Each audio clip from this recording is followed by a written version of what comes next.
नमस्कार, स्वागत है आप सभी का। इस वक्त हम लोग गुजरात के गांधीनगर में हैं, जो कि चुनाव क्षेत्र है देश के गृह मंत्री श्री अमित शाह का, जो कि आज हमारे साथ आज तक और इंडिया टुडे पे खास मेहमान है। बहुत बहुत स्वागत है आपका। आपने अपने चुनाव क्षेत्र में एक बड़ी रैली की, रोड शो किया, काफी लोग आए। मैं जानना चाहता हूं शुरुआत में अमित जी कि आपने 2014 और 2019 दोनों का चुनाव देखा। ये जो मोदी जी का तीसरा चुनाव है, अब तक जो आपने दो चुनाव लड़े और लड़ाए हैं, उसमें और इसमें आप क्या फर्क पाते हैं, कैसे अलग है? देखिए राहुल जी, पहली बार आजादी के बाद देश में एक ऐसा नेता जनता के सामने आया है जिसके पास 10 साल का ट्रैक रिकॉर्ड भी है और 25 साल का एजेंडा है। 10 साल में मोदी जी ने सबसे बड़ा अगर डेमोक्रेसी के लिए कुछ कंट्रीब्यूट किया है तो राजनेताओं के वादों पर जनता का भरोसा कायम करने का काम किया है। पहले प्राय जनता मान चुकी थी कि चुनाव के वक्त राजनेता बोलते हैं, अब छोड़ो भाई, क्या हिसाब पूछना है, तो बोलते हैं चुनाव में। मगर आज मैं दावे के साथ कह सकता हूं और रिकॉर्ड के आधार पर कह सकता हूं, 14 से 24 में भारतीय जनता पार्टी के सारे वादे हम समाप्त कर 24 में मैंडेट मांगने के लिए जा रहे हैं। ये 10 साल में देश को भ्रष्टाचार की गर्त से बाहर निकालने का काम नरेंद्र मोदी जी ने किया है। 30 साल के अस्थिरता के शासन के अंदर जो सरकारें बनी मिली जुली, उस वक्त भ्रष्टाचार का बोलबाला रहा और यूपीए की 10 साल की सरकार ने तो सारी हदें ही पार कर दी। 12 लाख करोड़ के गप्पे घोटाले भ्रष्टाचार हुए। 10 साल से मोदी जी प्रधानमंत्री हैं, 23 साल से प्रधानमंत्री और मुख्यमंत्री हैं। हमारे विरोधी भी 25 पैसे का आरोप नरेंद्र मोदी पर नहीं लगा पाए। इसके साथ साथ देश के 80 करोड़ गरीबों को पहली बार आत्मविश्वास आया है कि चुनाव में मेरे स्टेक है। पहले इनकी गेस्ट आर्टिस्ट की भूमिका होती थी, इनके स्टेक नहीं होते थे। आज उसको घर मिल रहे हैं, बिजली मिली है, घर में पानी मिला है, शौचालय मिला है, गरीब को 5 किलो अनाज प्रति व्यक्ति प्रति माह फ्री ऑफ कॉस्ट मिल रहा है, 5 लाख तक की सारी सुविधाएं मिल रही है, नल से जल मिल गया है। इसके मन में एक आशा का संचार हुआ है कि चुनाव मेरे लिए भी सार्थक प्रक्रिया हो सकती है और पूरी 80 करोड़ गरीबों की एक बहुत बड़ी जाति नरेंद्र मोदी के साथ जुड़ गई। तो इस चुनाव में देश की जनता, मोदी जी ने जो कहा था, जब देश की आजादी के 100 साल होंगे तब ये देश पूर्ण विकसित होगा, आत्मनिर्भर होगा और महान भारत बनकर रहेगा। देश की जनता ये नींव डालने के लिए 2024 के चुनाव में मोदी जी को 14 और 19 से बड़े बहुमत के साथ जिताने के लिए तैयार बैठी। दुनिया के बाकी देशों में जो बड़े लोकप्रिय नेता थे, टोनी ब्लेयर हो, मार्गरेट थैचर हो, जब उनके 10 साल पूरे हुए तब तक काफी एंटी इनकम्बेंसी उनके खिलाफ बन गई और उनके लिए उनका तीसरा चुनाव काफी मुश्किल था। क्या आप मानते हैं कि लाजमी तौर पे 2 बार सरकार में रहने के बाद एक लेवल की एक एंटी इनकम्बेंसी बनती है, जो 2019 में शायद नहीं थी? जैसे प्राइस राइज हो, अनएम्प्लॉयमेंट, बेरोजगार या कीमतों का मुद्दा हो, वहां पे थोड़ी सुगबुगाहट है समाज में, जो कि 5 साल पहले शायद नहीं। देखिए, सुगबुगाहट और रोष 2 चीजें अलग होती हैं। आज सिर्फ मोदी का नाम लेने से जनता की बाहें खिल जाती हैं। मैंने अनुभव किया है, चाहे पूर्व हो, पश्चिम हो, उत्तर हो, दक्षिण हो, अटूट भरोसा मैंने नरेंद्र मोदी के वचन पर, इसकी गारंटी पर जनता का देखा है। कहीं पर कोई दूर दूर तक दूरबीन लेकर भी एंटी इनकम्बेंसी नजर नहीं आ रही है।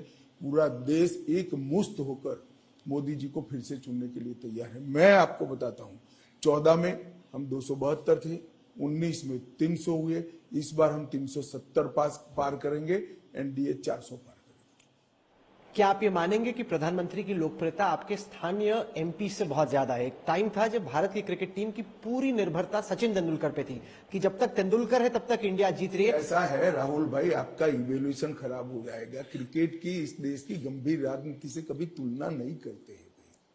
हमेशा नेता एक ही होता है। पार्टी की आइडियोलॉजी और पार्टी के विजन के जमीन पर उतारने का काम नेतृत्व का होता है। नरेंद्र मोदी जी हमारे पार्टी के जमीनी कार्यकर्ताओं से उठकर इस देश के विश्व के इतने बड़े नेता बने हैं।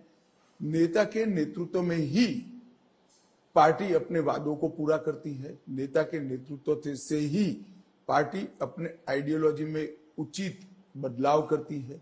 नेता के नेतृत्व में ही पार्टी अपने लक्ष्य तय करती है। और जब नेता लक्ष्य तय करता है, नेता आइडियोलॉजी की व्याख्या करता है, इसके साथ बाकी सारे लोग। आप कह रहे हैं कि हमने जो कहा वो किया, ऐसे में भाजपा का संकल्प पत्र बहुत अहम हो जाता है, क्योंकि जो आप कह रहे हो अगर आपकी सरकार बनती है तो उसका आंकलन करने की जरूरत है।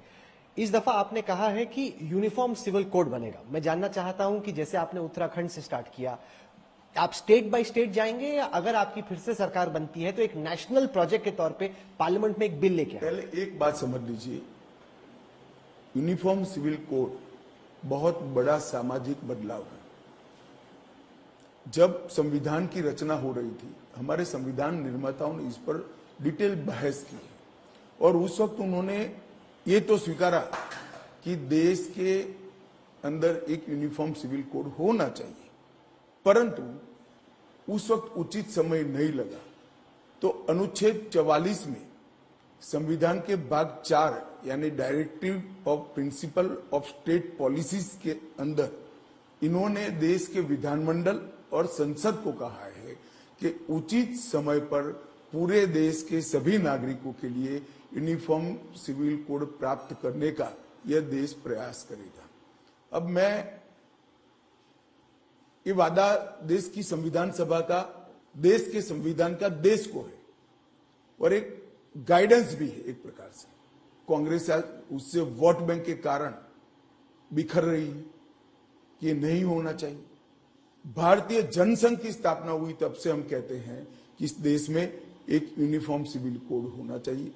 सारे डेमोक्रेटिक कंट्री में यूनिफॉर्म सिविल कोड है, भारत में भी होना चाहिए और अब समय आ गया है कि पूरे भारत के अंदर यूनिफॉर्म सिविल कोड हो। दूसरा सवाल आपका कि कैसे होगा। अभी उत्तराखंड में भारतीय जनता पार्टी की सरकार ने यूनिफॉर्म सिविल कोड को इंट्रोड्यूस किया है। इसकी सोशल, जुडिशियल और पार्लियामेंट्री दृष्टि से भी एक स्क्रूटिनी होनी है, इस पर बहस होनी है। हमने हमारे घोषणा पत्र में संकल्प भी रखा है, तो इसके बाद तुरंत बहस चालू होगी। परंतु भारतीय जनता पार्टी फर्मली मानती है रास्ता जो होगा वो होगा। हम देश में पूर्णतया यूनिफॉर्म सिविल कोड को लागू करेंगे। और आपके विरोधी बोलेंगे कि आप ध्रुवीकरण करने की कोशिश कर रहे हैं, आप पोलराइज करने की कोशिश कर रहे हैं, इसलिए आप यूसीसी लेके आए हैं। राहुल भाई, विरोधियों का दलील आप मेरे सामने रख रहे हो, मुझे समझाओ जरा, ध्रुवीकरण कैसे होता है? एक पंथ निरपेक्ष देश के अंदर सभी पंथ के अनुयायियों के लिए एक कानून होना चाहिए या नहीं होना चाहिए? यही तो पंथ निरपेक्षता की सबसे बड़ी लक्षण है। कांग्रेस ध्रुवीकरण से नहीं डरती है, तुष्टीकरण कर कर बचा खुचा जो उनका वोट बैंक बचा है उसको कंसोलिडेट करना चाहती है। क्या देश आज शरिया के आधार पर चलना चाहिए? पर्सनल लॉ के आधार पर चलना चाहिए? कभी नहीं चला है देश। दुनिया के किसी भी डेमोक्रेटिक कंट्री के अंदर पर्सनल लॉज नहीं है। क्यों भारत में? क्योंकि आपको वोट चाहिए। कई मुस्लिम कंट्रीज भी शरिया के अनुसार नहीं चलते, आगे निकल गया जमाना। अब भारत में भी आगे बढ़ना पड़ेगा। सर, आपका दूसरा वादा है वन नेशन वन इलेक्शन का। क्या यह माना जाए कि अगला जो लोकसभा चुनाव है 2029 का, वो वन नेशन वन इलेक्शन के साथ होगा? क्या इंप्लीमेंट कैसे करेंगे इसको? देखिए, मैं आपको बताता हूं, वन नेशन वन इलेक्शन कोई नया विचार नहीं है। ये देश में 2 दशकों तक वन नेशन वन इलेक्शन चला है। 57 के चुनाव में 7 विधानसभा के चुनाव अलग थे, तो सर्कुलर कर चुनाव आयोग ने प्रीपोन कराकर एक साथ कर दिए थे। ये कोई नई बात नहीं है, ये तो गड़बड़ कहां हुई। 71 में इंदिरा जी ने मध्यावधि चुनाव आमंत्रित कर दिया, तो सारे चुनाव के कार्यक्रम मिसमैच हो गए। देश की जनता को तय करना है कि हम कह रहे हैं कि इस देश में सारी विधानसभाओं के और लोकसभा के चुनाव एक साथ होना चाहिए। मोदी जी की सरकार ने, भाजपा की सरकार ने एक कमेटी बनाई, तत्कालीन राष्ट्रपति हमारे भूतपूर्व राष्ट्रपति कोविंद साहब की अध्यक्षता में कमेटी ने रिपोर्ट दी। रिपोर्ट की सिफारिश है कि इस देश में 1 नेशन 1 इलेक्शन होना चाहिए। ढेर सारे लोगों से, पॉलिटिकल पार्टियों को कंसल्ट किया, लगभग 47 राजनीतिक दलों को कंसल्ट किया गया, सिर्फ 15 ने विरोध किया, 32 ने कहा कि करना चाहिए। ढेर सारे सुप्रीम कोर्ट, हाई कोर्ट के जजों को कंसल्ट किया गया, कानूनविदों को कंसल्टेड किया, कई गवर्नर, एक्स गवर्नर आकर मिले हैं, कई अर्थशास्त्री आकर मिले हैं। इन्होंने कहा है कि देश में एक इलेक्टोरल रोल होना चाहिए, एक साथ चुनाव होना चाहिए, और चुनाव 5 साल होने के बाद बाकी के 5 साल देश के विकास में ही लगाना चाहिए। रोज चुनाव कर देश का फायदा नहीं। पर आपके विरोधी कहेंगे कि आप चूंकि सेंट्रली पावरफुल हैं, क्योंकि आपका केंद्रीय नेतृत्व मजबूत है, इसलिए आप लोकल इलेक्शंस को भी नेशनलाइज करना चाहते हैं कि वो मोदी जी या जो भी सेंट्रल लीडरशिप है उसकी छत्रछाया में आप लोकल इश्यूज को भी एक कर लें। बिल्कुल बेतुकी आर्गुमेंट है। 14 और 19 में कई राज्य ऐसे हैं जिसमें लोकसभा में हमें 15% वोट ज्यादा मिला, विधानसभा में नहीं मिला है। क्या इस देश की जनता को आप इतना अंडर एस्टिमेट कर रहे हो? बेवकूफ है जनता, क्षीर नीर करना चाहती है। मैं कांग्रेस वालों को कहता हूं, 7 में अलग आपकी तो कोई जगह ही नहीं है, काहे को विरोध कर रहे हो भाई? आपके लिए स्पेस ही नहीं बचा है, आपको कुछ नहीं मिलने वाला, इतना बड़ा सुधार क्यों रोक रहे हो भाई? इस देश में कई बार, मानो राजीव गांधी जी को पूरा बहुमत मिला, मॉरल ग्राउंड पर हेगड़े साहब ने इस्तीफा दे दिया, 28 की 28 सीटें कांग्रेस स्वीप कर गई। कांग्रेस, हेगड़े साहब ने इस्तीफा दे दिया, फिर असेंबली का चुनाव आया, फिर हेगड़े स्वीप कर गए। जनता को मालूम है ऊपर किसको वोट देना है, नीचे किसको वोट देना है। 2 बैलेट बॉक्स अलग होंगे, 2 जगह अलग प्रत्याशी होंगे, 2 जगह अलग प्रकार की चुनाव घोषणा पत्र होगा। कैसे कंफ्यूजन होता है? सिर्फ चुनाव का खर्चा, आचार संहिता के कारण विकास के कामों में बाधा और जनता का समय व्यय न हो, और इतना खर्चीला चुनाव होता जाता है। मुझे लगता है कि सार्वजनिक जीवन में हमने इस पर कभी न कभी चिंता करनी चाहिए। तो 29 का चुनाव होगा 1 नेशन 1 इलेक्शन? हमने तो हमारे घोषणा पत्र में रखा है, हम जरूर चाहेंगे कि देश 1 नेशन 1 इलेक्शन में आए, इस देश में यूसीसी आए। सर, आपके घोषणा पत्र में क्या है वो तो अहम है, ये भी अहम है कि क्या नहीं है। जैसे कि national registry of citizens, NRC जो है वो इस बार आपने मेंशन नहीं की, तो उसकी चूंकि वो मेंशन नहीं है, उसको देख के मैं सोच रहा हूं कि क्या सोच रहे हैं आप एनआरसी के बारे में?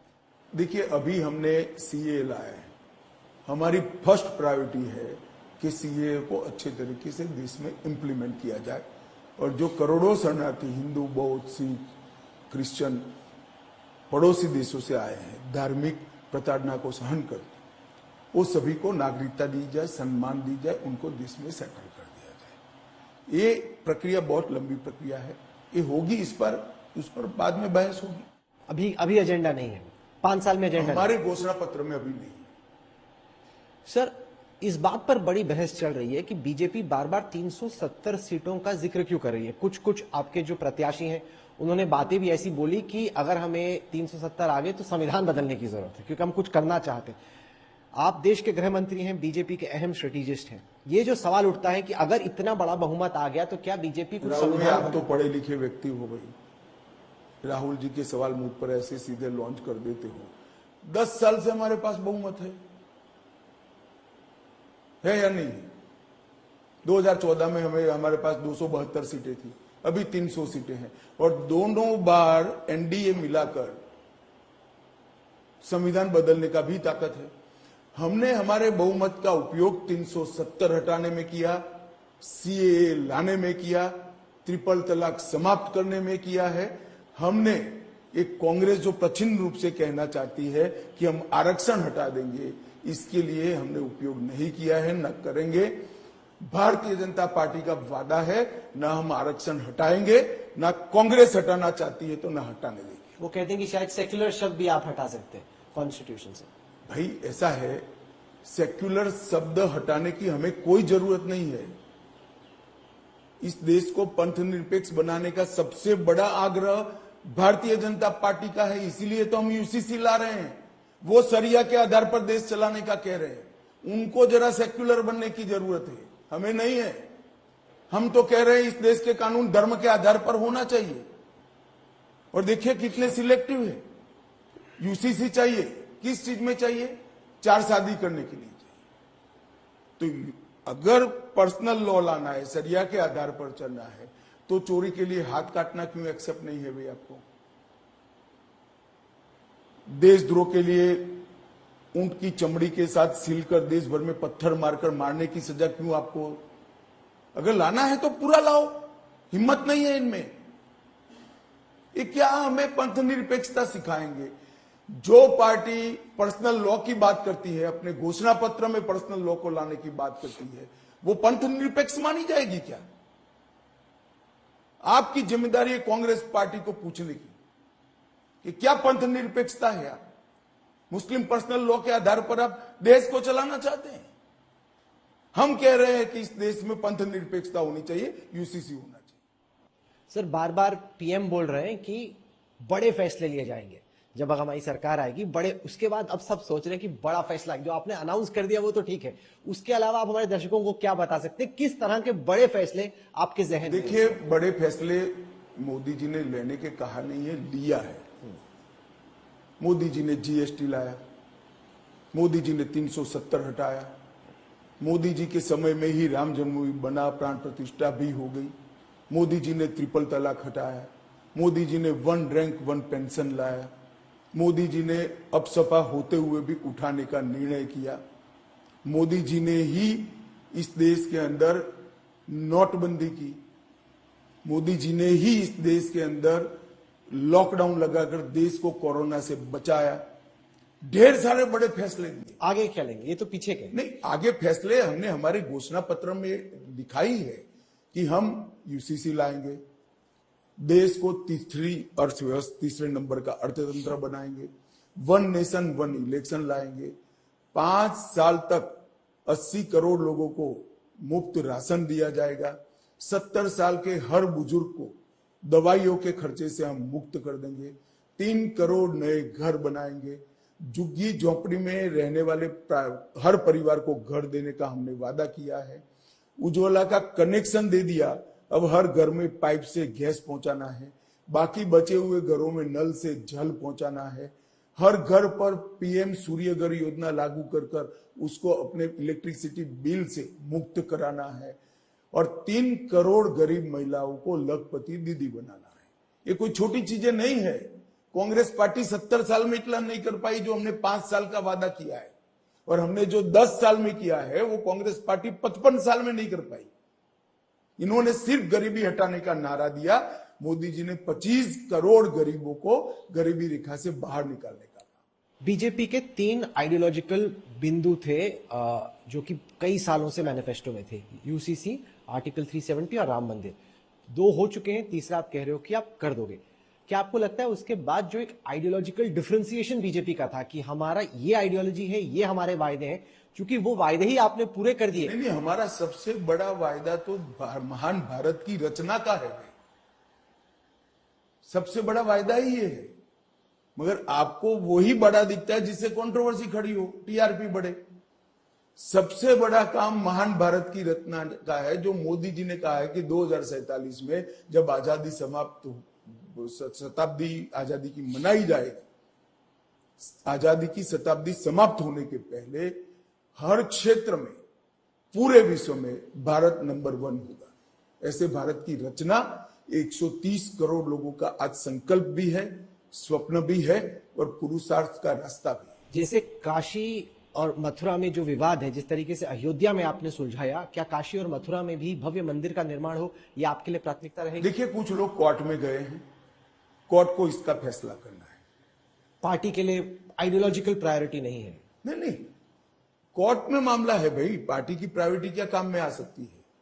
हमारी प्रायोरिटी राम मंदिर भी था, जब सॉल्यूशन आया तो हमने फट से बना दिया। जब यहां सोल्यूशन आएगा तब उसके बाद आप देखेंगे, उससे पहले कोई आंदोलन की बात नहीं है। नहीं, आंदोलन की किसी ने बात की ही नहीं, आपके दिमाग में ही है खाली। सर, अगर हम भाजपा के संकल्प पत्रों और कांग्रेस के मैनिफेस्टो को अरे यार, ऐसी कंपैरिजन मत करो। हमारा संकल्प पत्र होता है, उनका घोषणा पत्र होता है, दोनों में बड़ा, शब्दों में ही बड़ा अंतर है। कांग्रेस कहती है कि हम राइट टू अप्रेंटिसशिप लॉ लेके आएंगे, हम जॉब्स में रिजर्वेशन देंगे, और साथ ही साथ हमारी कोशिश ये है कि अनएम्प्लॉयमेंट, जिस पर कि उनका कहना है कि बीजेपी का उतना फोकस नहीं है, उस पर चर्चा होनी चाहिए, उस पर एक्शन होना चाहिए। वो कहते हैं कि बीजेपी जॉब्स और अनएम्प्लॉयमेंट के मुद्दे को सीरियसली नहीं लेती। भाई ऐसा है, 10 साल में क्या किया वो हिसाब दे दे पहले, चलिए आगे का तो जाने दो, दादा दादी का, नाना का, ये सब जाने दीजिए। 10 साल में क्या किया? सोनिया मनमोहन की सरकार थी, देश के अर्थतंत्र का भट्ठा बिठा दिया, 12 लाख करोड़ का घपला घोटाला भ्रष्टाचार किया, आंतरिक सुरक्षा छिन्न भिन्न कर दी, देश की सीमाओं को असुरक्षित कर दिया, आतंकवाद चरम सीमा पर था, नक्सलवाद चरम सीमा पर था, देश की जनता को विश्वास ही नहीं था कि कोई सरकार देश में चल रही है। कौन इनके वादे पर भरोसा करेगा? राहुल सर, पिछली दफा जब आपसे चर्चा हुई थी तब बीजेडी और बीजेपी के अलायंस को लेकर चर्चा हो रही थी, आपने कहा आगे चल के देखेंगे। आखिरकार पार्टी ने क्यों यह फैसला किया कि नवीन पटनायक की पार्टी से उड़ीसा में हमें अलायंस नहीं चाहिए? देखिए, हमारे कार्यकर्ताओं की एक स्ट्रॉन्ग राय थी कि ओडिया भाषा, ओडिया कल्चर और उड़ीसा राज्य के प्राइड के लिए भारतीय जनता पार्टी ने अलग से लड़ना चाहिए। ये हमारे कार्यकर्ताओं का, और मैं मानता हूं कमोबेश उड़ीसा की जनता का बड़ा स्ट्रॉन्ग राय था। तो हमने इस राय पर आगे बढ़े हैं। हम उड़ीसा की जनता को विनम्र प्रार्थना करते हैं कि मोदी जी के नेतृत्व में उड़ीसा के विकास का भी हमें जिम्मेदारी दें, और देश भर में जहां जहां मोदी जी ने विजय प्राप्त करी है वहां विकास की स्पीड रात दिन दूनी रात चौगुनी बढ़ी है, उड़ीसा में भी बढ़ी। पर क्या आप मानेंगे जो मिक्स सिग्नलिंग गई, कंफ्यूज मैसेजिंग था कि लड़ रहे हैं या साथ में है, इससे उड़ीसा की जनता अब थोड़ी कंफ्यूज हो गई कि ये वाकई में लड़ते हैं या पीछे इनकी कोई अब कहां वाकई में लड़ते, पीछे पीछे का सवाल है भैया। पर्चे डाल दिए सामने, चुनाव लड़ रहे हैं हम, नवीन बाबू के सामने हम लड़ रहे हैं, हमारे सामने वो लड़ रहे हैं, अब कहां कंफ्यूजन रहा?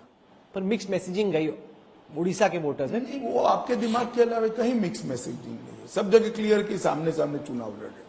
सर, महाराष्ट्र आते हैं, आपको लगता है कि महाराष्ट्र में कुछ हद तक सिंपैथी जो ओरिजिनल पार्टी थी, शरद पवार की हो या उद्धव ठाकरे की हो, वो हो, ऐसे में महाराष्ट्र सबसे कंफ्यूज्ड और कंफ्यूजिंग स्टेट है कि आखिरकार वहां पे अलग अलग फेजेस में किसको और कितना देश को स्टेटों के मामले में बांटकर मत देखिए। देश की जनता परिवारवाद को रिजेक्ट कर चुकी है, आप मेरी बात मान कर चुके हैं। देश के युवाओं को अपनी जगह चाहिए राजनीति में, देश के मेरिट्स वाले युवाओं को जगह चाहिए।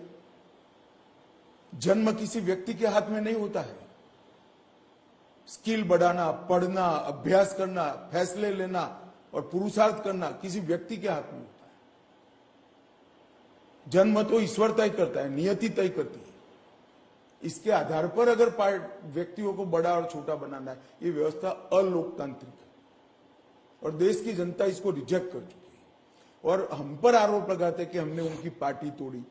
मुझे एक बात बताओ, अपने बेटे की जगह उद्धव जी एकनाथ जी को पसंद करते थे, पार्टी टूटती क्या? बेटी की जगह अगर अजित पवार जी को पसंद करते तो पार्टी टूटती क्या? अपने बेटे बेटियों के कारण उन्होंने अपनी खुद की पार्टी तोड़ी है और आरोप हम पर लगा रहे हैं। भाई, जिसका राइट था उसको दे देते। पर सर, आरोप तो यह भी लगता है कि इसमें जो इन्वेस्टिगेटिव एजेंसीज हैं उसका सरकार बेजा इस्तेमाल करती है कि जब कोई विपक्ष में होता है तो कहा जाता है कि 70,000 करोड़ रुपए का इरिगेशन घोटाला किया अजित पवार में, जब वो आपके अलायंस में आ जाते हैं तब उनसे कोई पूछताछ भी नहीं होती है। देखिए, अभी भी मैं फिर से रिकॉर्ड पर कहना चाहता हूं, मीडिया में एक बार आने के बाद हमने एक भी केस बंद नहीं किया है किसी का। हाल ही में वो इंडियन एक्सप्रेस में रिपोर्ट आई कि 25 जो नेता विपक्ष के थे आपके साथ जुड़े, 23 में केस बंद। आप तय तक जाए ना, आप भी तो खोजी पत्रकार हो, तय तक जाइए। मैं आपको स्टेटमेंट करता हूं कि एक भी केस हमने बंद। पर सर उसका दूसरा यह है कि उस तरीके से एक्टिवली आपने परसू भी तो नहीं किया, जैसे जब अगर वो विपक्ष में है तो हर रोज ईडी का सामान आ रहा है। चार्जशीट कोर्ट के सामने है, कोर्ट को केस चलाना है, परसू क्या करना है? कोर्ट हमारे कहने से नहीं चलती है। नहीं तो इन्वेस्टिगेटिव एजेंसी तो उस जोश से नहीं लड़ती जब विपक्ष में होता है समन समन समन। ऐसा आप मानते हो, ऐसा आप मानते हो। ये तो राहुल जी और सोनिया पर जी पर केस है, वो भी कहां चल रहा है। चिदम्बरम साहब पर केस है, वो भी कहां चल रहा है। वो क्या हमारे में आ गए है क्या? 9 साल हो गए राहुल सोनिया पर केस हुए। वो कौन सा ट्रस्ट था उनका, कोई राजीव अखबार का घोटाला था? नहीं, Rajiv Gandhi National Herald, National Herald वाला। चिदम्बरम साहब का केस हुए कितने साल हो गए, कोर्ट में पड़े हैं। हमने हमारा काम कर दिया है।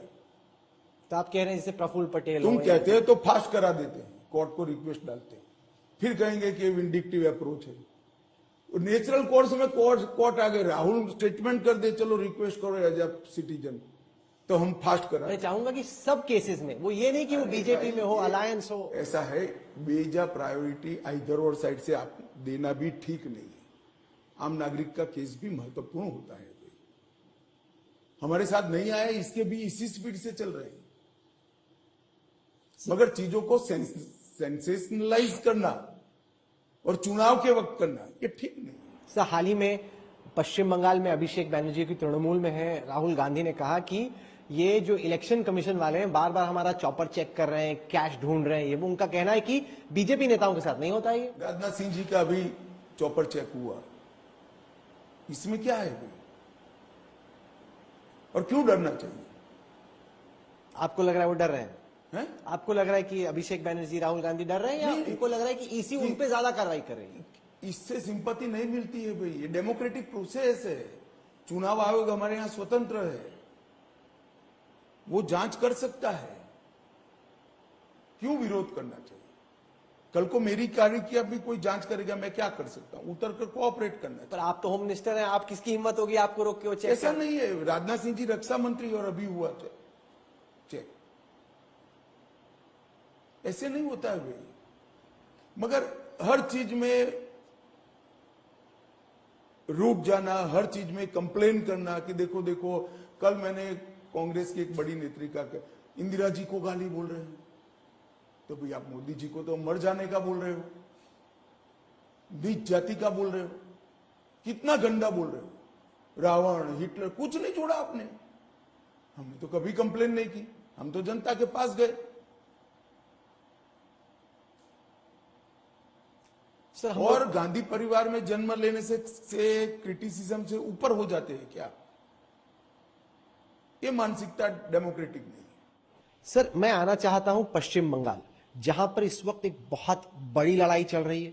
संदेश खली के बाद बीजेपी बहुत आक्रामक रूप में है और ममता बनर्जी भी जो भी वो कर सकती है, मतलब वो ऐसा नहीं कि लड़ नहीं रही, जितना लड़ भिड़ सकती है वो भी लड़ भिड़ रही है।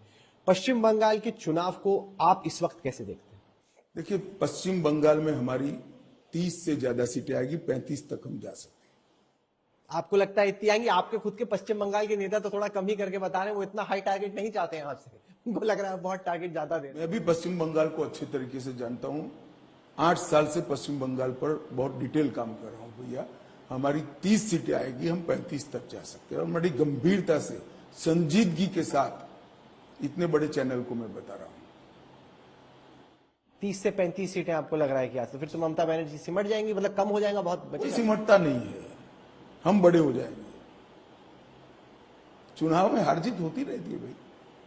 आप सबसे मुश्किल किस राज्य को इस वक्त मानते हैं, जहां पे आपको लगता है कि जैसी आपको पहले उम्मीद थी शायद अब परिस्थिति ऐसी नहीं है?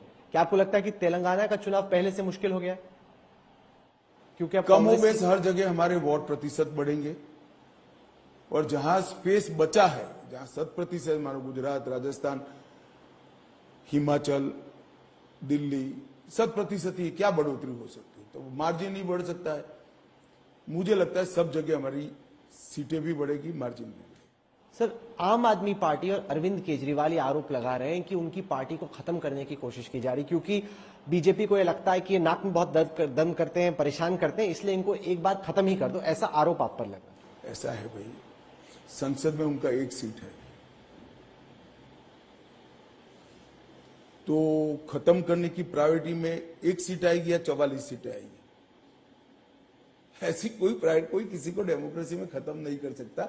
आप आपके करप्शन को छुपाने के लिए क्यों इस प्रकार का सिंपैथी गेन करने का? नहीं होता है, केजरीवाल जी को मालूम नहीं है, एक्सपोज हो चुके हो शराब कांड में, दिल्ली की जनता जान चुकी है।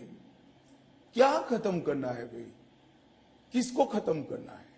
हम हमारी पार्टी बढ़ाने की बात कर रहे हैं, किसी को खत्म करने की जरूरत नहीं है। सर, पर तहकीकात में यह भी निकल के आ रहा है कि जिस बयान पर ईडी अपना दिल्ली के मुख्यमंत्री के खिलाफ केस बेस कर रही है, वो एक ऐसे आरोपी के बयान पे बेस्ड है जो कि पहले खिलाफ बोल रहा था, लेकिन अब अप्रूवर बन चुका है। आप मुझे आपका सोर्स आप पार्टी के अलावे हो तो बताओ, मैं जवाब दे दूं। नहीं, मैं तो इलेक्टोरल बॉन्ड्स देख के बता रहा हूं कि वो शरद रेड्डी जो हैं, जो कि औरबिंदो फार्मा के हैं, वो पहले सब पार्टियों को बॉन्ड्स के जरिए फंडिंग कर रहे थे, फिर उनपे जो भी हुआ वो अप्रूवर बन गए। अप्रूवर के बाद वो जो बॉन्ड खरीदते हैं केवल बीजेपी का। अगर इन तीनों चीजों को जोड़ दिया जाता है तो सवाल ये उठता है कि क्या ऐसा प्रेशर पड़ा कि वो अप्रूवर बन गए, उसके बाद सारी फंडिंग केवल बीजेपी को की?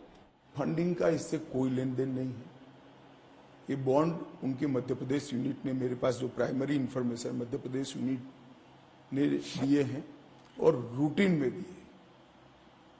ऑन द कॉन्ट्ररी होना चाहिए था, केस होने के बाद उनको नहीं देना चाहिए था। नहीं, उनको रिप्रीव मिल गई ना, उनको एक तरीके से बच गए वो, कि एक तरीके से डील हो गई।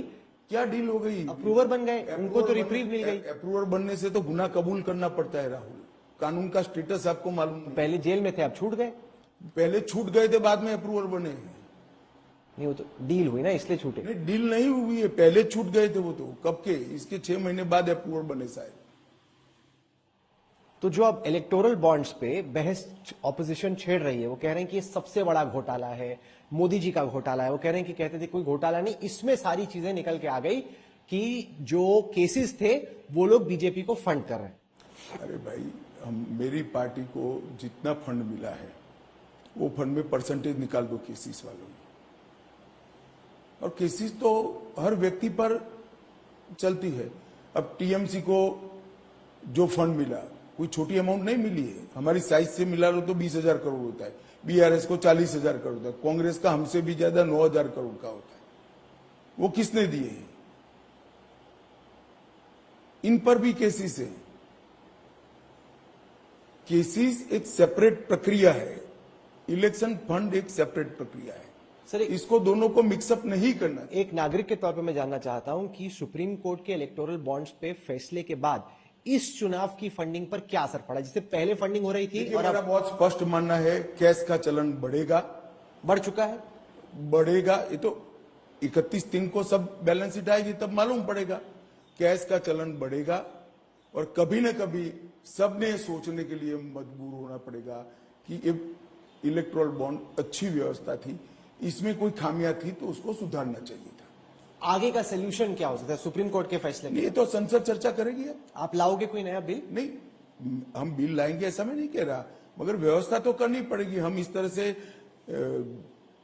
कैश से पॉलिटिकल पार्टियों को चलाने के पक्ष के नहीं है। आप बहुत अहम बात बोल रहे हैं। आप बोल रहे हैं कि आगे चलकर जब सरकार बनेगी तो कुछ ना कुछ आपको करना पड़ेगा। कुछ अहम नहीं है, ये भारतीय जनता पार्टी का, नरेंद्र मोदी का 2014 से वादा है कि राजनीति में से काले धन के प्रभाव को समाप्त करना। और अगर इलेक्टोरल बॉन्ड्स खत्म हुआ तो कोई नई व्यवस्था बनानी पड़ेगी। व्यवस्था सोचनी पड़ेगी, तो ये बनानी पड़ेगी नई व्यवस्था। तुम टाइटल मत ढूंढो, नहीं निकाल पाओगे राहुल भाई।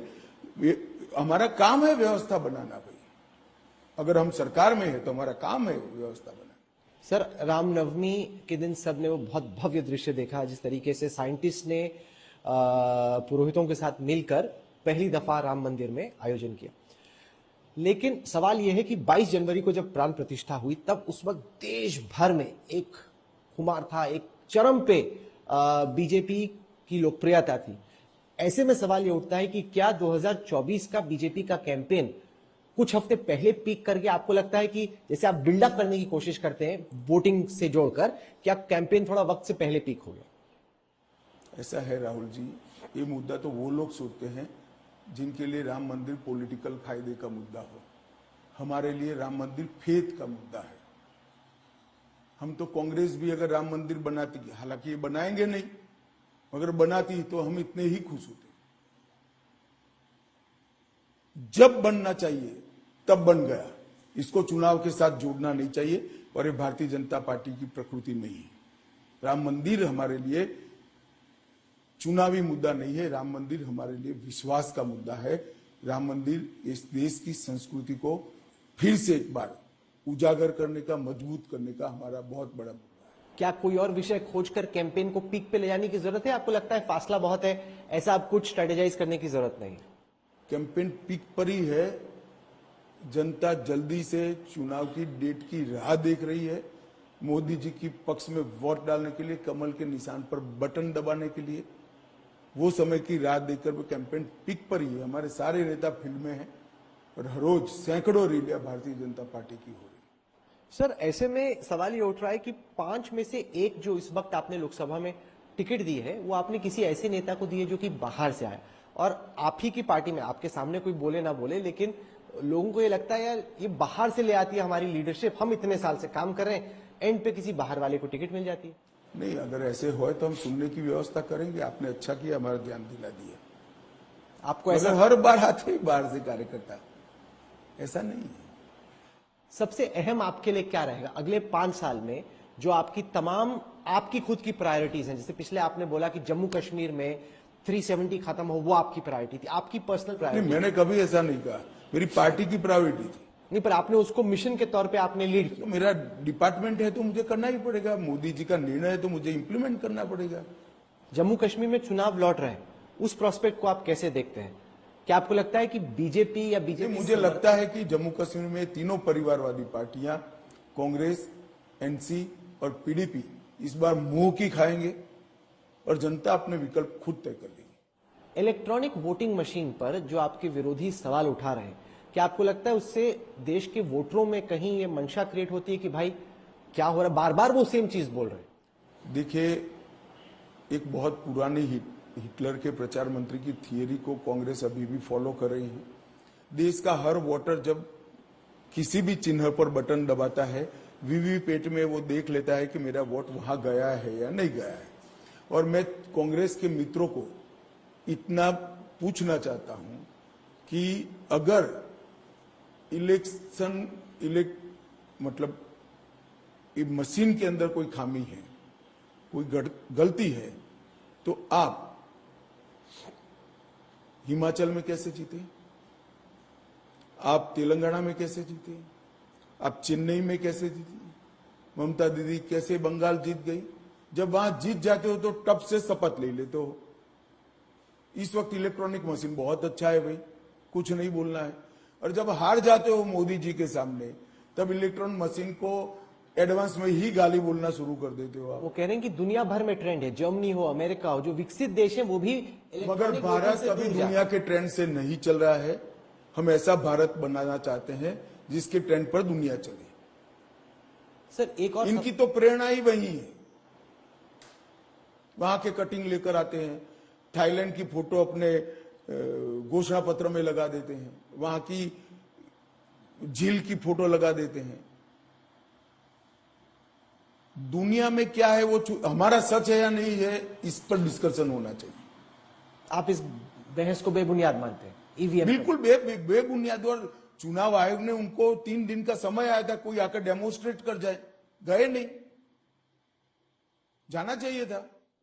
सर, एक और सवाल खड़ा किया जा रहा है चीन से हुई घुसपैठ को लेकर कि मोदी सरकार पूरा सच नहीं बताती, पीएलए भारत की सीमा में घुस आया है और सरकार इस मुद्दे को दबाने या देखिए, 2 बातें समझ लो। पहले तो कांग्रेस को मुद्दा उठाने का अधिकार ही नहीं है। जवाहरलाल जी के समय में देश की अनाप शनाप जमीन हजारों हेक्टर में, लाखों हेक्टर में चीन ने हड़प ली। कांग्रेस पार्टी कुछ नहीं करी। एक समय पर तो बाय बाय आसाम कह दिया था, वायु प्रवचन में नेहरू जी ने आसाम छोड़ दिया था। वो तो अच्छा हुआ समझौता होगा इंटरनेशनल प्रेशर से, और ये कांग्रेस पार्टी उठा रही है। मोदी जी के नेतृत्व में देश की 1 इंच जमीन कोई हड़प नहीं सकता। आप 370 को इतने साल से संभाल कर बैठे थे, आधा अधूरा अनुबंध पकड़ कर रखे थे। हमने इसको पक्का भारत के साथ जोड़ने का काम किया। भारतीय जनता पार्टी के शासन में, नरेंद्र मोदी के शासन में 1 इंच जमीन देश की कहीं पर नहीं जा सकती। सर, हाल ही में गार्डियन अखबार में एक लेख आया जिसमें कहा गया कि 2020 के बाद 20 ऐसी टारगेटेड किलिंग्स हुई हैं पाकिस्तान में, जिसमें उनको लग रहा है कि research and analysis wing raw, Bharat की जो एक्सटर्नल इंटेलिजेंस एजेंसी है, उसका हाथ है कि जो भारत के दुश्मन है पाकिस्तान में, एक के बाद एक कोई आके उनको मार देता है। क्या हो रहा है सर ये? भाई, जिसने भी मारा, इसमें परेशानी क्या है किसी को? हमें कोई एजेंसी का काम करेगी भाई, हम सब ने इसमें क्यों पढ़ना चाहिए? तुम यार चुनाव का इंटरव्यू कर रहे हो, कहां पाकिस्तान में घुसते हो? गार्डियन की रिपोर्ट से आपको परेशानी तो नहीं है ना? नहीं, मैं तो मानता हूं अच्छी बात है, मैं तो चाहता बस तो फिर यार कांग्रेस को समझा दो, इतना वो नहीं मानते, अच्छी बात है। मैं तो कह रहा हूं सैयद सलाउद्दीन, अब किसने मारा, क्यों मरा, कैसे मरा, क्यों इसमें घुसना है? सर, आपने कहा कि पाकिस्तान अधिकृत कश्मीर जो है वो भारत का अखंड हिस्सा है। क्या आपको लगता है कि वाकई में हम लोगों के जीते जी जम्मू एंड कश्मीर यूनाइट हो सकता है? पूरा मैप जैसा है हमारा वैसा नक्शा बन सकता है? अकेला नहीं, पूरा देश मानता है। देश की पार्लियामेंट में 4-4 बार रिजोल्व किया है। यूएन में हमारी बहुत फर्म स्टैंडिंग है आजादी के समय से कि पूरा जम्मू कश्मीर इंक्लूडिंग पाक ऑक्यूपाई कश्मीर भारत का हिस्सा है, और मैं मानता हूं कि भारत का हिस्सा है। और ये जब भी हमें समय उचित होगा इस पर लोग काम करेंगे। वो तो रेजोल्यूशन की बात है। मैं जानना चाहता हूं जो आपने आखिर में कहा, नहीं, रेजोल्यूशन नहीं कि आप कुछ करोगे पीओके को जोड़ने के लिए। रेजोल्यूशन नहीं, ये बिलीफ है देश की जनता की। रेजोल्यूशन बहुत छोटा करना पड़ेगा ना सर, जैसे आपने 370 हटाया, कुछ पीओके के लिए भी करना पड़ेगा। आप ऐसा मानते हो कि मैं आपको आपके इंटरव्यू में बता दूंगा? मैं तो पूछ सकता हूं। पूछ तो सकते ही हो, मगर यार मेरा भी तो एक असेसमेंट लगाओ राहुल। सर, आखिर में ये बताएं कि जो 370 की आप बात कर रहे हैं वो ऑपोजिशन को डिमोरलाइज करने के लिए कर रहे हैं, या आपको परिस्थिति वाकई में ऐसी बनती नजर आ रही है? देखो भाई, जब हम पूर्ण बहुमत की सरकार कहते थे, स्थिर सरकार कहते थे, तब भी आप लोगों का, आपका मतलब पत्रकारों का यही सवाल होता था। जब हम कहते थे हम 300 पार करेंगे, तब भी आपका यही सवाल होता था। आज भी यही है। अब मुझे लगता है 4 जून तक रुक जाओ, काउंटिंग के दिन दोपहर को बात करेंगे। आपका एक बड़ा वादा है कि नक्सलिज्म को खत्म कर देंगे। अभी बहुत बड़ा इनकाउंटर हुआ और जो छत्तीसगढ़ के पूर्व मुख्यमंत्री हैं वो कह रहे हैं कि कुछ चुनाव से जोड़कर या कुछ गड़बड़ या फेक टाइप का इनकाउंटर, उनको कुछ बू आ रही है कि कुछ गड़बड़ है इसका इनकाउंटर। देखिए, इनको सब चीज में बू आती है, और तुलसीदास जी ने रामचरितमानस में कहा है कि ईश्वर जिसको दंड देना चाहता है सबसे पहले उसकी मति हर लेता है। मुझे लगता है इनकी मति हर ली गई है। अब परिवर्तन देखिए, कांग्रेस के समय में एक जमाने में 1/3 देश नक्सलिज्म की चपेट में आ गया। पशुपतिनाथ टू तिरुपति कॉरिडोर की बात होती थी। 10 साल में मोदी जी के शासन में और 19 से लेकर अब तक हमने 250 सुरक्षा कैंप बनाए। आज मैं विश्वास के साथ कह सकता हूं, झारखंड, बिहार, महाराष्ट्र, मध्य प्रदेश, तेलंगाना, आंध्र प्रदेश कंप्लीटली नक्सलिज्म से मुक्त हो चुके हैं। छत्तीसगढ़ के 4 जिलों में बचा था, क्योंकि 5 साल बाद कांग्रेस की सरकार ने हमें ढंग से सहयोग नहीं किया। सरकार बदली, प्रायोरिटी भी बदली, और 90 दिन में 86 नक्सलियों को मार गिराया गया है। 250 सरेंडर हुए हैं, 126 अरेस्ट हुए हैं। राहुल जी, मैं आपकी चैनल पर बहुत विश्वास के साथ बताना चाहता हूं, देश की जनता मोदी जी को तीसरी बार प्रधानमंत्री बनाने का आशीर्वाद दे दें। हम 1 या 2 साल में इस देश से नक्सलिज्म को उखाड़ कर देंगे, हमेशा के लिए। जैसे LTTE खत्म हो गया जी, आपको विश्वास है कि ये हो सकता है? हो गया भाई, बिहार में हो गया, मध्य प्रदेश में हो गया। पर मेन तो छत्तीसगढ़ के बस्तर डिस्ट्रिक्ट मेन नहीं है, वहां पर भी इतना ही था। पूरा पहाड़ पर आज तक कोई नहीं जा पाता था, यही 1 साल में हुआ है। पूरा बिहार यही 2 साल में मुक्त हो गया। पूरा उड़ीसा भी यही 2 साल में मुक्त हुआ है। इस चुनाव में कौन सी वो एक सीट या एक राज्य है जो आपने प्रतिष्ठा का सवाल बनाया? पिछले चुनाव से पहले जब मैंने पूछा आपने बोला पश्चिम बंगाल। क्या इस बार बारामती वो सीट है जो आपने प्रतिष्ठा का सवाल? राहुल भाई, चुनाव हमारे लिए प्रतिष्ठा का सवाल नहीं है। जनता के सामने विनंती लेकर जाना होता है, आशीर्वाद मांगना होता है और विश्वास के साथ मांगना होता है। और मोदी जी ने 10 साल में ऐसा कुछ नहीं किया कि भारतीय जनता पार्टी के एक भी कार्यकर्ता का सर नीचा हो जाए, एक भी भारतीय का सर नीचा हो जाए, उन्नत सर के साथ पूरी दुनिया के सामने जा सके, ऐसा शासन चलाया है। देश को सुरक्षित किया, समृद्ध किया, गरीब कल्याण के सारे वादे हमारे पूरे कर दिए हैं और अब देश महान बनने की दिशा में आगे बढ़ रहा है। मैं तो बड़ी विनम्रता के साथ सभी सीटों पर जहां एनडीए लड़ रहा है, देश की जनता को 2 हाथ जोड़कर विनंती करता हूं, मोदी जी को तीसरी बार आशीर्वाद दे दीजिए। हम देश को दुनिया का तीसरे नंबर का अर्थतंत्र भी बनाएंगे, हम देश को महान भी बनाएंगे और विश्व में हर एक क्षेत्र में भारत सर्वप्रथम है। अमित शाह साहब, आपने एक बहुत ही बिजी दिन पर, जब आपका रोड शो लगातार चल रहा है, आपने हमारे लिए वक्त निकाला, हम शुक्रगुजार हैं आपके। और कई लोग आपका अब इंतजार कर रहे हैं आपके चुनाव क्षेत्र में, तो हम आपका और वक्त नहीं लेंगे। हमसे बात करने के लिए आपका बहुत बहुत धन्यवाद राहुल जी।